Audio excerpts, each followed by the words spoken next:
A menos de un mes de celebrarse la novena Cumbre de las Américas en la ciudad estadounidense de Los Ángeles, no está definida la participación de Cuba, Venezuela y Nicaragua.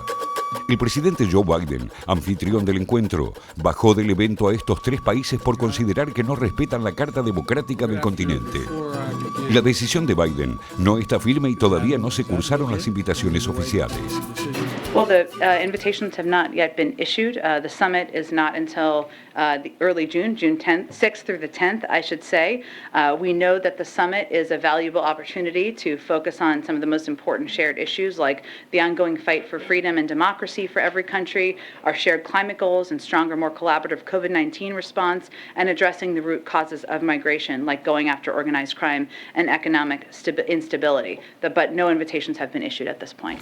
El presidente de México, Andrés Manuel López Obrador, anunció su negativa a participar si Washington no invita a esas tres naciones. AMLO sostiene que son las autoridades de cada país las que deben decidir libremente si asisten o no. Ese tipo de exclusiones afectan al multilateralismo.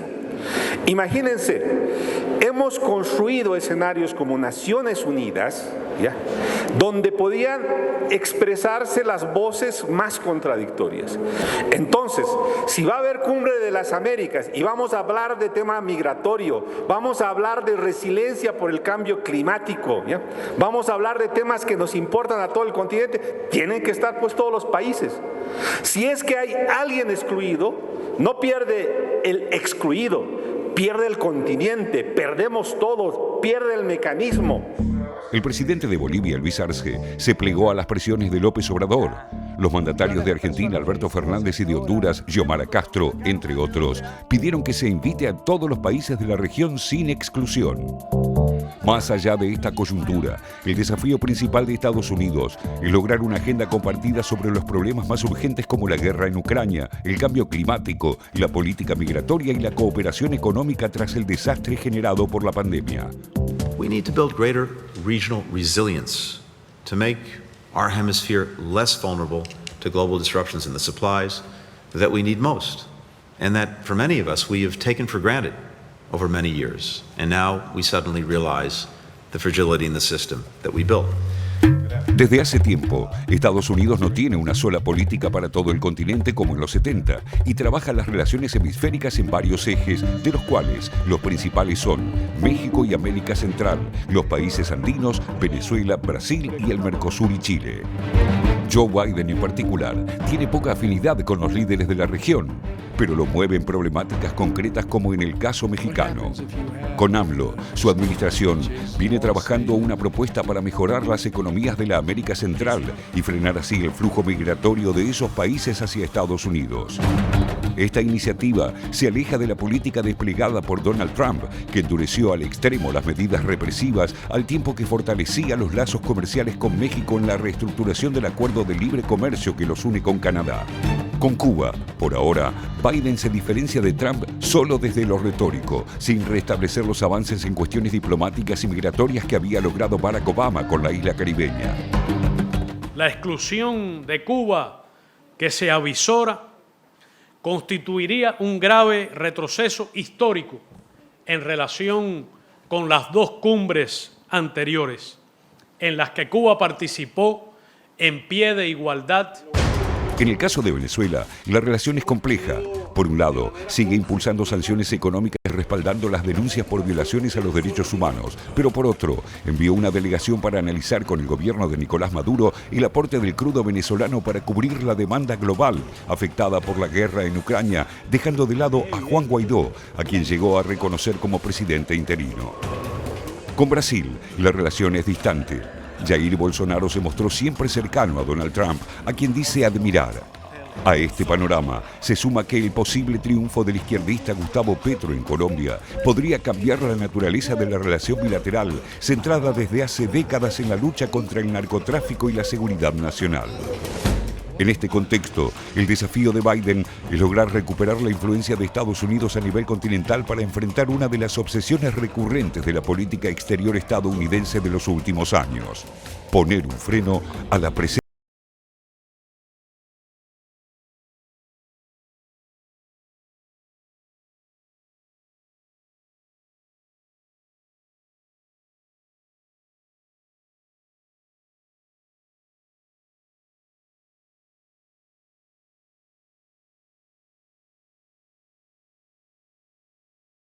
de los Estados Unidos para América Latina. Félix Taylor, bienvenido. A ver. Gracias, Pablo. Exactamente. Vamos a ver ahora cuál es la agenda de esta 9ª Cumbre de las Américas que se va a desarrollar en Los Ángeles. En primera instancia, construir un futuro sustentable, resistente y equitativo para el continente. También la integración económica pospandemia, deslocalización, cadenas de suministros, política migratoria, causas de la migración irregular y la guerra también en Ucrania. Consolidar las democracias, otro de los temas, derechos humanos, construcción de democracias fuertes e inclusivas y, por supuesto, lo que no podía faltar, el cambio climático, recuperación ecológica y equitativa. Bueno, bien, hasta aquí la agenda de los Estados Unidos para América Latina. Esta cumbre, reiteramos, menos de un mes en los Estados Unidos, claro está. A ver, recién compartíamos la agenda que pretende Estados Unidos. ¿Es compartir esta agenda por América Latina?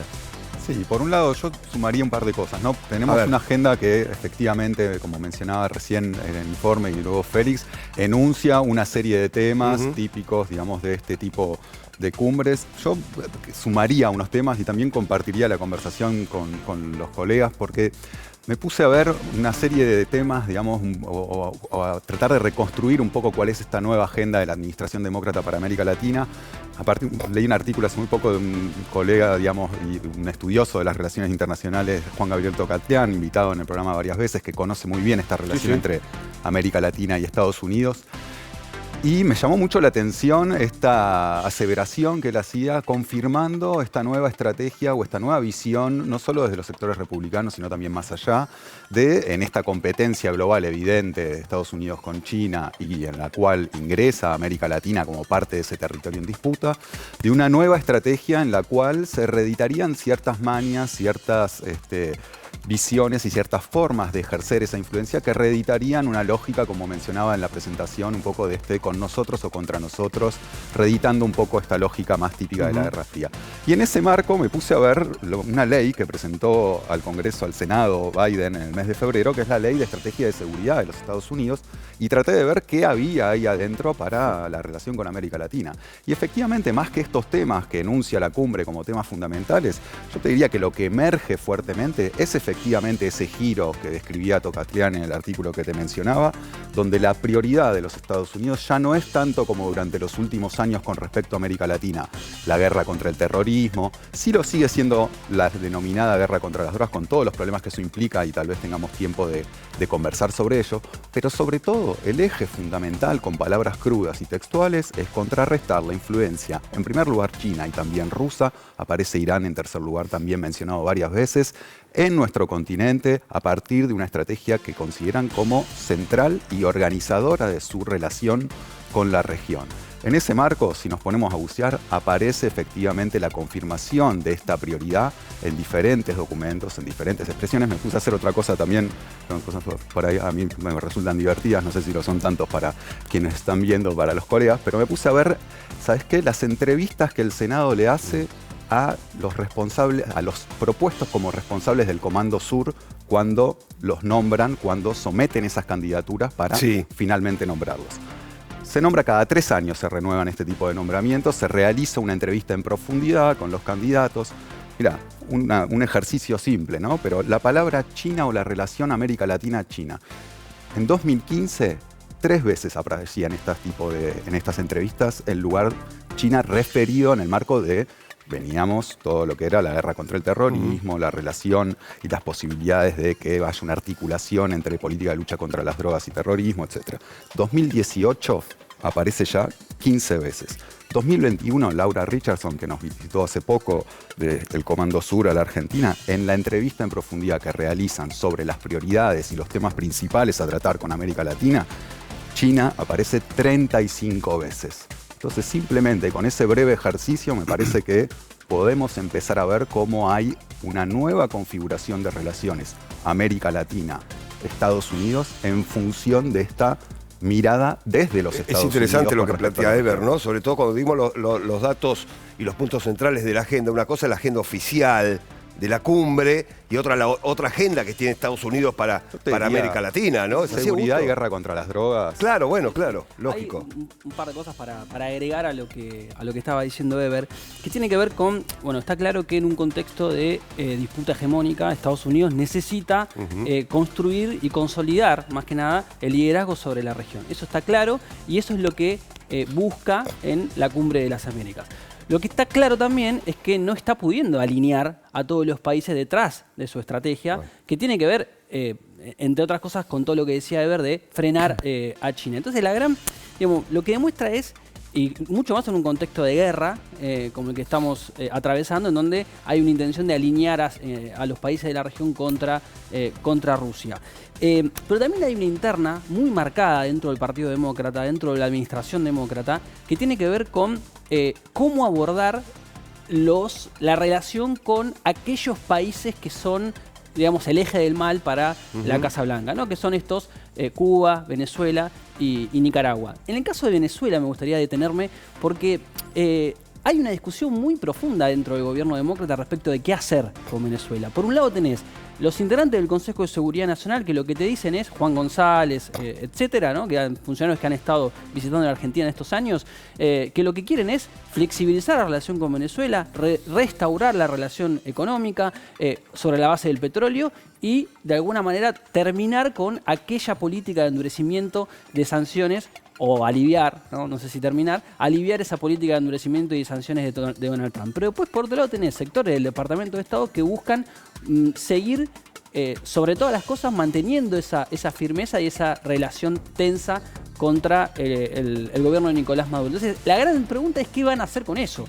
Digo, porque mandan comitivas, negocian con Maduro, restauran producción de petróleo. Bueno, evidentemente ahí... Pero lo excluyen de la cumbre, ¿no? Lo excluyen de la cumbre, exactamente. Claro. Entonces, hay una gran pregunta ahí que bueno, que tiene que terminar de responder la propia administración demócrata. Y me parece que la CELAC, en otro punto, puede jugar un rol de interlocución, digamos, con Estados Unidos para sumar a estos países que quieren estar excluidos, porque la realidad es que una cumbre de las Américas sin México y sin Brasil es una cáscara vacía. Sí, no es cumbre, Juan. No, coincido con eso último, ¿no? Sí. Puede ser una catástrofe de relaciones públicas, esto de los dos presidentes más importantes después de Estados Unidos, los de México y de Brasil. Sí, que no estén en la cumbre.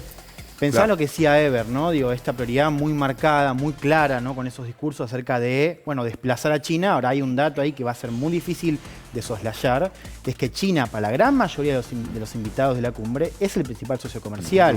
Y en muchos casos ha desplazado a Estados Unidos, ¿no? Pensaba también en algo que está vinculado con esa cuestión, digo, de qué manera China ha desplazado, que es la cuestión de la tensión, digo, estos años en los que Estados Unidos, por su propia política exterior, bueno, ha dejado de prestar atención a América Latina, y esto se ve también ahora, ¿no? En parte también por tensiones internas en el Congreso. Digo, hay un dato que me parece interesante ahí, que es, hoy estamos a 3 semanas de organización, ¿no? Sí. Y hay un tema de coordinación que está faltando, y está faltando también porque Estados Unidos le faltan embajadores. Y le faltan embajadores en Brasil, en El Salvador, en Panamá.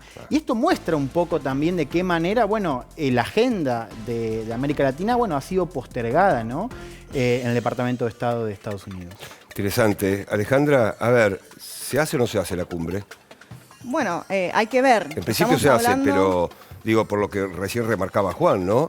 Sí. Un México no participando, un Brasil, en fin, diferentes ya países. Es México, Brasil, Honduras bueno, y claro. los 14 países del Caribe que pertenecen al CARICOM. Y quería citar justamente una de las frases del embajador de Antigua y Barbuda, que fue el que comentó esta posición del CARICOM de no asistir. No solamente no asistir por esta falta de invitación a países como Cuba, Venezuela y Nicaragua, sino también porque siguen reconociendo a Juan Guaidó como presidente de Venezuela. Y otra cosa que me parece interesante es que dijo, la cumbre de las Américas no es una cumbre de Estados Unidos.